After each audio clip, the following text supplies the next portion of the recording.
it relates to willpower, to understand your emotions, to leverage them. But at the same time, when you talk about emotions, there's an inherent sense of like, don't always trust your emotions. Sure. So untangle this emotional knot for us. Emotions are messy for a lot of reasons, but one of the key things that I talk about is I use this analogy of a car. If your consciousness is a car, you have two brains in it. You have a feeling brain and a thinking brain. And most people's assumption is that the thinking brain is the responsible one driving, and the feeling brain is like the bratty little kid in the passenger seat screaming and pointing at stuff out the window. And it's like, it's the job of your thinking brain to like keep two hands on the wheel and be like, shut up, I'm trying to drive here, you know? And it's, as a culture, we look at anybody who fails to control their impulses or their emotions as somebody who's just fundamentally failing to drive their own car.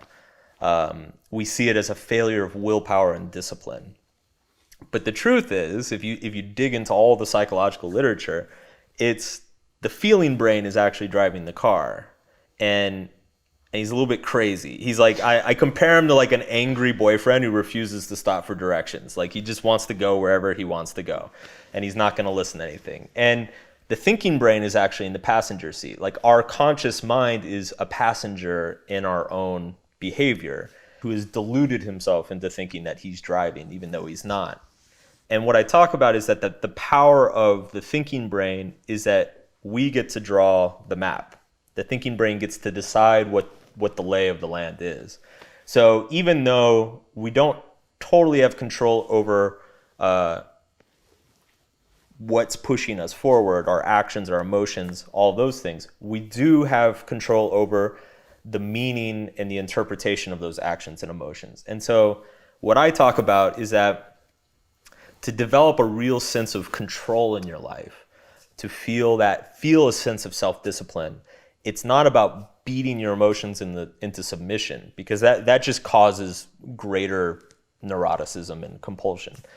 The trick is that you got to get the two brains to talk to each other, and it's hard because they speak different languages. You know, so it's instead of like just trying to get your feeling brain to shut up, you need to ask your feeling brain, well, how does this make you feel? You know, it's like, oh, how does waking up at 5 a.m. and going to the gym feel? And the feeling brain's be like, oh, that feels awful. Like, why would you ever do that? And then the thinking brain needs to be like, okay, that's okay. You know, I hear you. But why does it feel bad? You know, what about 6 a.m.? The feeling brain's like, well, that's not as bad, you know, and it would feel nice to work out, I guess. You know, and so it becomes this like negotiation between the two sides of yourself. And there are a lot of like kind of mental tricks to coax, to like kind of work with your emotions, to leverage your emotions, and get the feeling brain pointed in the direction you want it, rather than just fighting it for your entire life. Yeah, I love